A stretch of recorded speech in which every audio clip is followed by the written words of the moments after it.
من وەکو خۆم لە مناڵیەوە تەمەنم دەوری 13 بووە کە لە مزگەوتی گەورە بووم. سەرەتایی ئەم فێربوونی مزگەوتی گەورەی ئەگەڕێتەوە بۆ ئەو کاتەی کە حاجی کاک ئەحمەد بەڕێوەبەری ئەو شێخ معروفی نۆدەیی کە یەکەم ئیمامی مزگەوتی گەورە بووە، دوای حاجی کاک ئەحمەدی کوڕی کە هاتۆتە ئێرە، ئەم نابینانەی کە زۆریان لە ژیانە نەماون ئێستا لە پێشێمەیا بوون و تا ئێستای ئێمەش بۆ بژێوی ژیانیان چون ئەم لەولا گەڕاون و دەستیان لە خەڵکی پاک کردوێتەوە و بەو شێوەیە ژیاون. ئەو کە ئەم حاڵەتەی بینیوە بەلایەوە باش نەبووە، وەکو پیاوێکی دینار هاتووە ئەو مەدرسەی بۆ کردوونەتەوە. لە سەرەتاوە ئیوای لێ نەبووە کە باش بتوانێت ئەخر شێوازی فێربوونی ئێمە دەرخە لەبەرە زۆری ئەوێ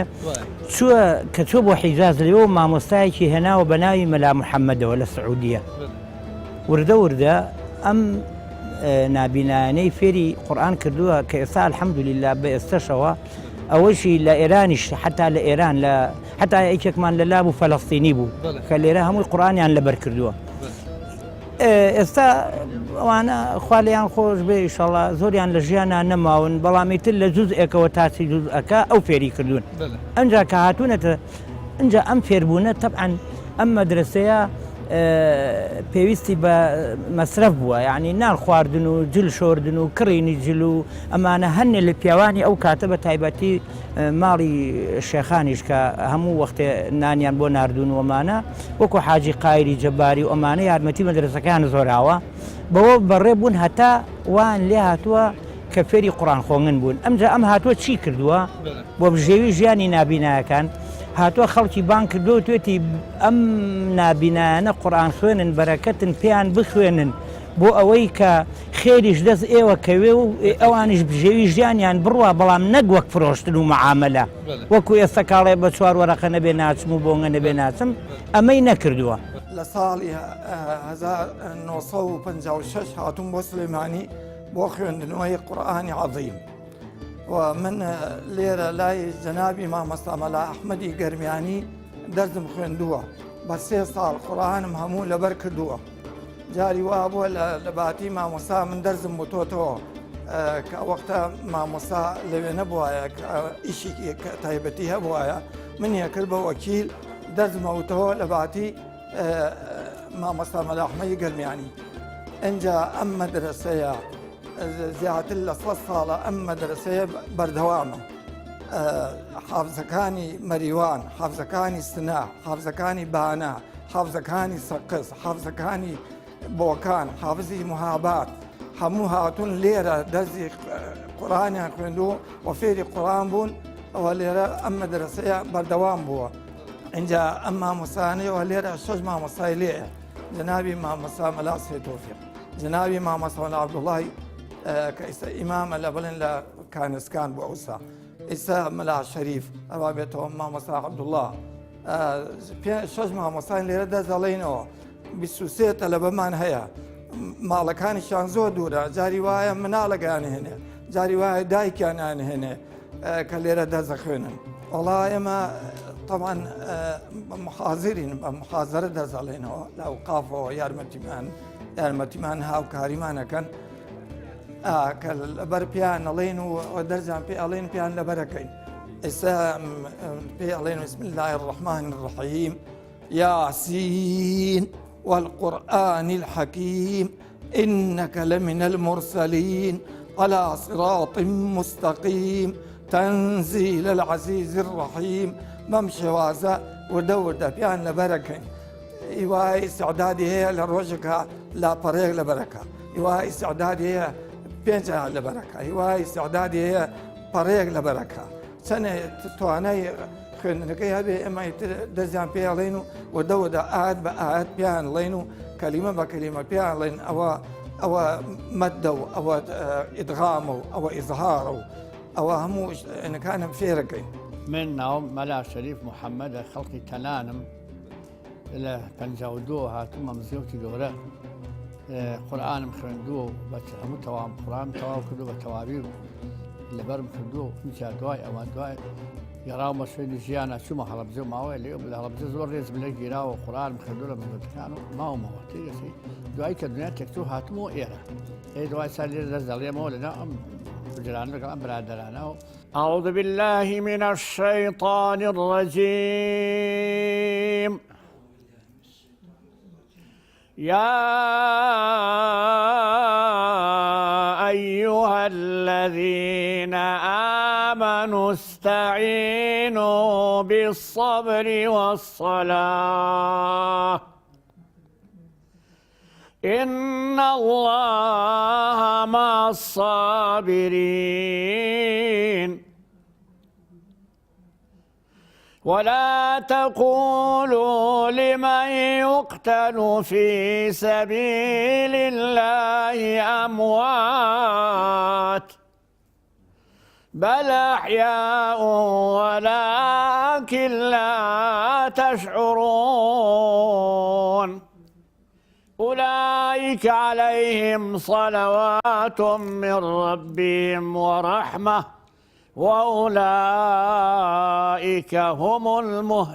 المهتدون. صدق الله العظيم. مزگەوتی گەورە ڕەنگە جیاوازێکی هەبێ لەگەڵ مزگەوتەکانی وەرو هەموو مزگەوتە ماڵی خوایە، بەڵام لێرە ئەوە وەکو باست کرد حتا نسبەت ڕۆڵی طریقەی قادری و نەقشێوانە ئەبینێ توانی بێت ڕۆژی یەکشەممان دەقشەکان لێرە ختمەی خۆیان دەکەن و ڕۆژانی کەش قادریەکان لێرن تەبعاً ڕۆژی دووشەمە و چوارشەمە و جومعەش زیکری خۆیان دەکەن کە ئەمە شتێکی نامۆیە تا حەدێک چونکە دایمە دەروێش و سۆفی تۆزێک هینی یەکەن شتێکی حەزازاتێک هەیە لە بینە بەرحاڵ بەنسبەت حەفزەکانی شەوانە حەفزەکان کاتی خۆی بۆ بژێوی ژیانی خۆیان ڕویان لەو لادێ و شار و شارژەکانی کوردستان کردووە بۆی تەمینی حیاتی خۆیان بکەن. کاکە ئەحمەدی پێ ناخۆش بووە هێناونی کۆی کردوونەتەوە لە مزگەوتی گەورە لێرە خۆی فێری قورعانی کردوون بۆی کە قورعان لەبەرکەن و کە چووشە بۆ حەج لێەوە کە هاتوۆتەوە مامۆستایەکی لەگەڵ خۆی هێناوە بۆیان لێرە لە سلێمانی لە مزگەوتی گەورە دایناوە و بۆی کە قورعانە پێ لەبەرکە لە زمانی حەزەتی کاکە ئەحمەدەوە تا ئێستا ئەو حافزانە بەردەوام نەوە بنەوەیان یا ئەوەی کەوا نابینایەتە مزگەوتی گەورە مامۆستای لێ مامۆستەکان فێری قورعانیان دەکەن و قورعان لەبەرەکەن و لە هەمان کاتیشە قوتابخانەیەکمانەیە قوتابخانەی شێخ مارفی نۆدی بۆ فێرکردنی قورعان و ئێستاش لە هەزار هەر قوتابخانەکە بەردەوامە لە زمانی کاکە ئەحمەدی شێخەوە تا ئێستا.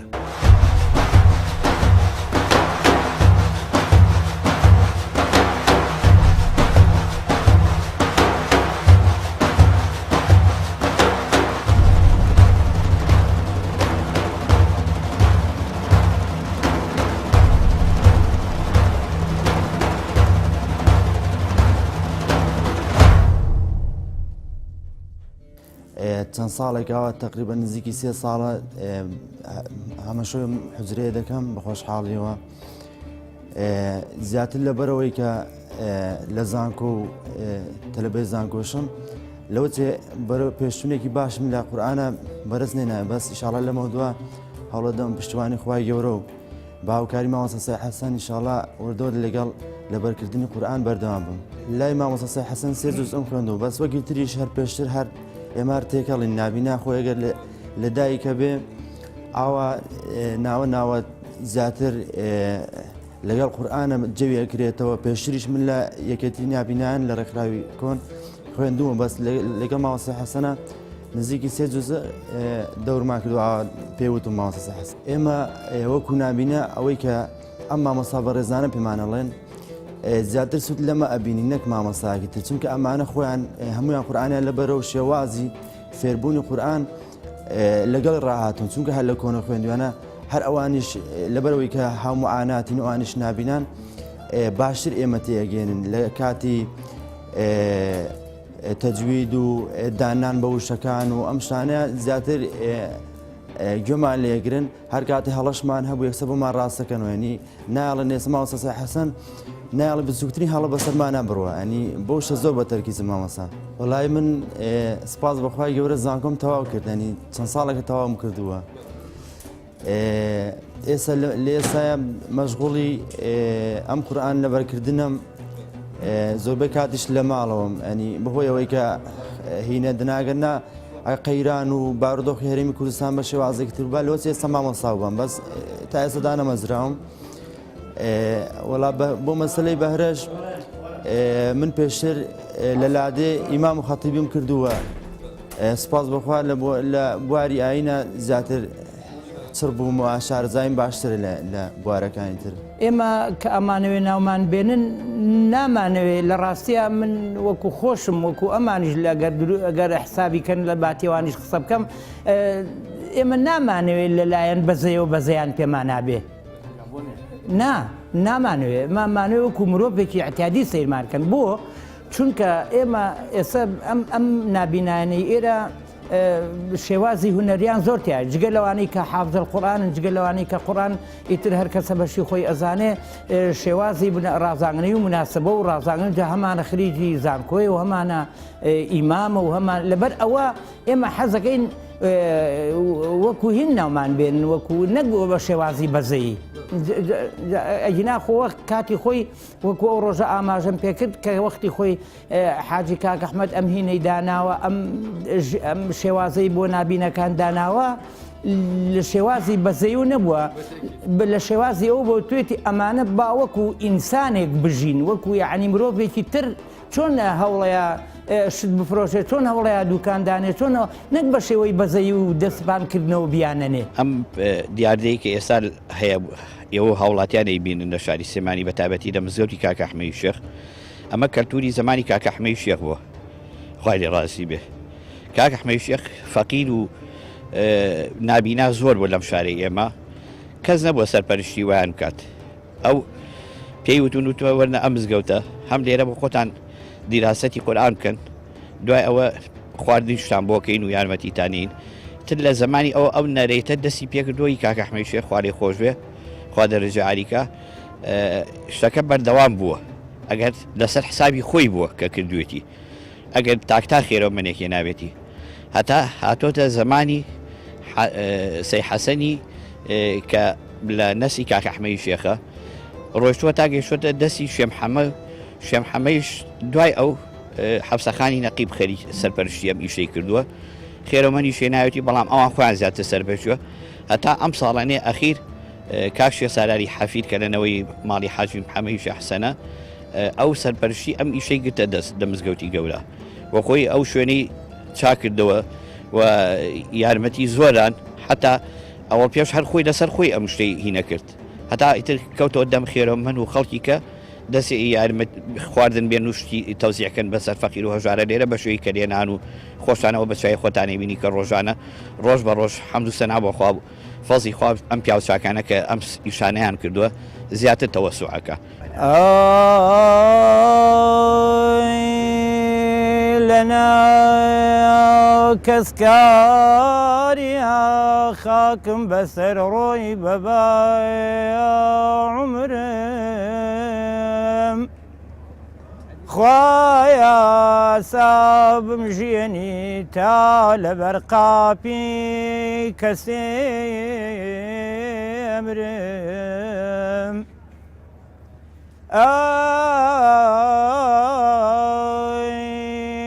بزايع لما لا يعني همو عمرم يعني أبي وقتي لبو الوقت بخوازم تايات يا مرم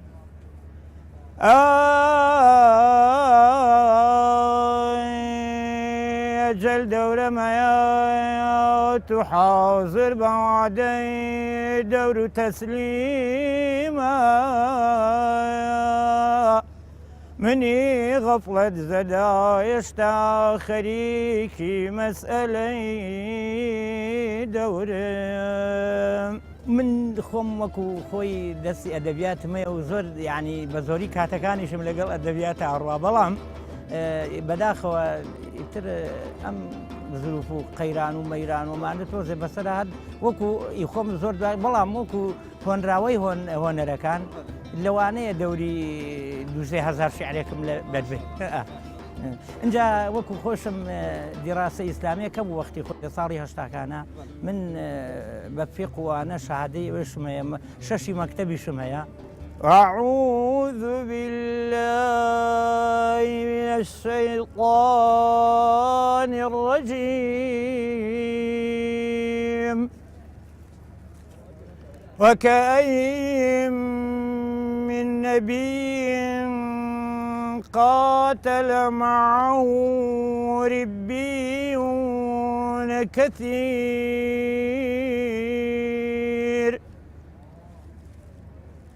فما وهنوا لما أصابهم في سبيل الله وما ضعفوا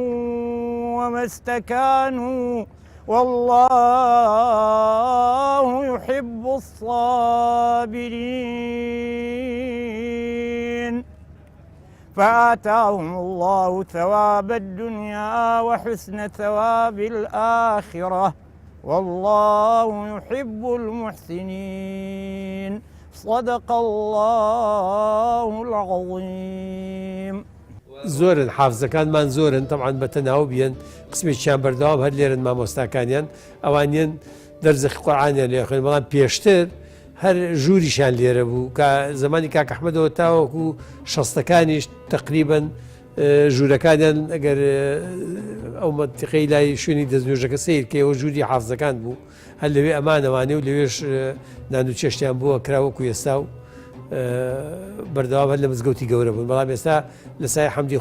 بۆ خۆیان ئیمکانێتیان هەیە هیوایانەیە خانووی هەیە خۆی هەیە یان بەکری چێ لە شوێنێکیکە بەڵام بە ڕۆژێن بۆ مزگەوتی گەورە لێرە لای مامۆستا سەید تۆفیق و مامۆستەکانی کە قورعانیان پێڵێ تەعاان وەک کاک ئەحمەد فێری ئەوەی کردو قورعان لەبەرکەن بۆچی هەم بۆ ئەوەی کە لە عانی خوتبەی جومعەیە کاتی خۆی زمانی کاک ئەحمەدیشە خۆی بۆ خەڵقی سلێمانی و توێتی ئەم حافزانە قورعانیان لەبەرە ئەتوان لە ماڵەوانێ قورعانتان بۆ بخوێنن و ئێستاش لا یەزال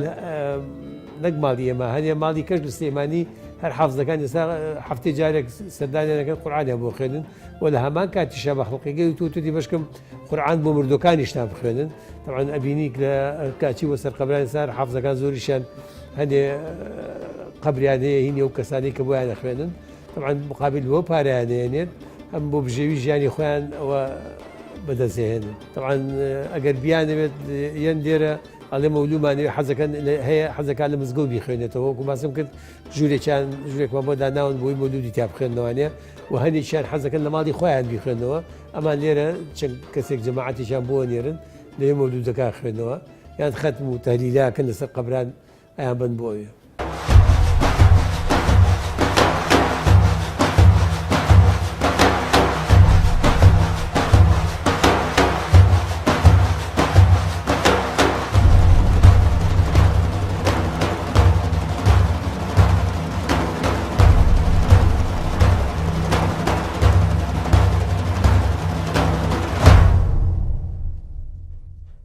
بۆژدە ساڵە چێ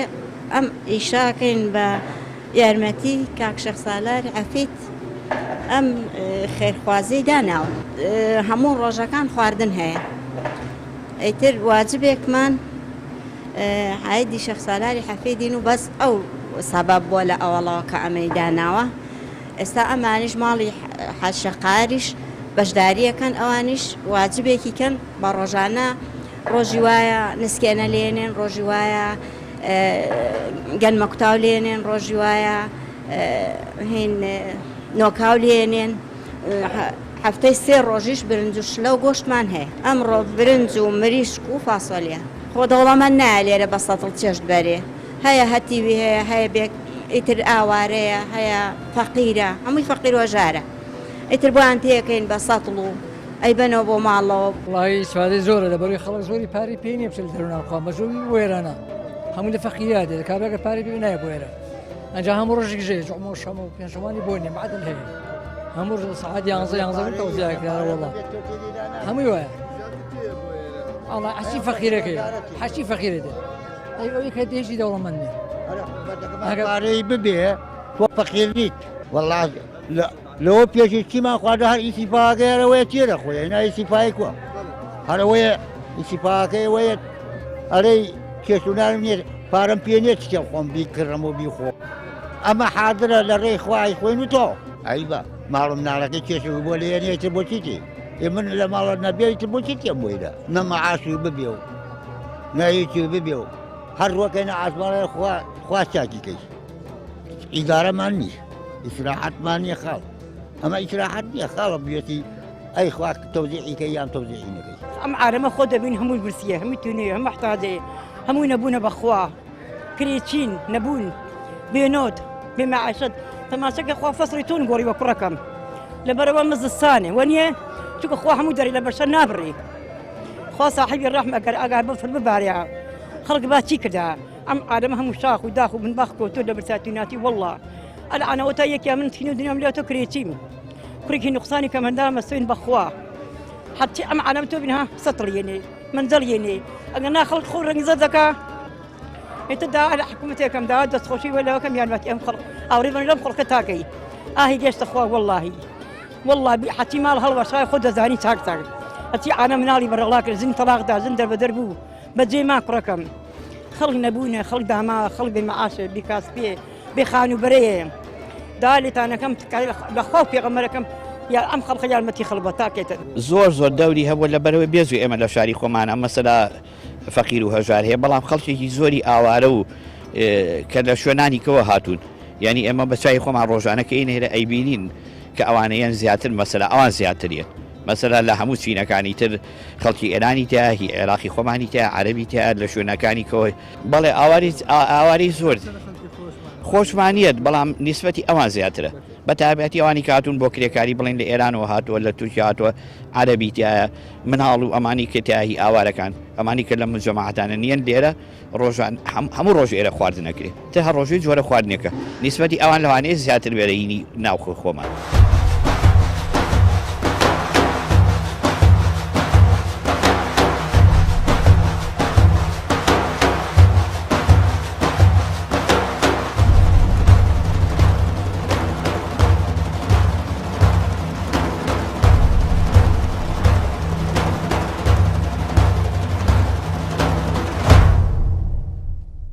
والله تر هیوادارم ئەم شوێنانە ئاوادان بێ و میسالی ئەمانە شەبێ و ئێمە وەکو مەسەلا دانیشتوی ئەم شارە و کە خۆمان بە خزمەتکاری ئەم مەقام و شوێنانە زانیوە کە ماڵی خوا جێگای پیاوچاکان بووە حەزەکەین زیاتر بێ نورمەی ئەم شتانە زیاتر بێ و ماڵی ئەو کەسانە ئێمەش وەکو دانیشتوی ئەم شارە دوعای خێر بۆ ئەو پیاواکەین پیاوی باشە چونکە ئەو سەرپەرشتی ئەم ئیشەی کردو بردوێتی بەڕ نییە شوێن بێ و کاک شێخ سالاری حەفید ماڵی ئەوە بێ لەگەڵ ئێوە ئەوەی مەبەستمان بوو لەم فیشەرەدا بیخێنە ڕوو دیوێکی دیکەی مزگەوتی گەورەی شاری سلێمانی بوو کاویش ئەو قوتابخانەیە کە بە درێژایی سەدان ساڵ بە بەردەوامی تێدا نابینایان فێری لەبەرکردن و خوێندنەوەی قورئانی پیرۆز کراون ئەزمموی کەڵەکەبووی چەند ساڵێ و مامۆسایانەی کە لە مزگەوتەدا وانەی فێربوونی قورئان و قورئان لەبەرکردن با خوێندکارەکانیان دەڵێنەوە پێمان دەڵێن ئەگەرچی بیناییشت لە دەستبەی بەڵام بەهۆی بەهێزی هۆشیاری و توانای ژیریتەوە دەتوانی وەکو هەر کەسێکی ئاسایی ژیان بەڕێ بکەیت و ببیتە کەسێکی بەهرەمەند و بەرهەمدار بۆ کۆمەلگاکەت.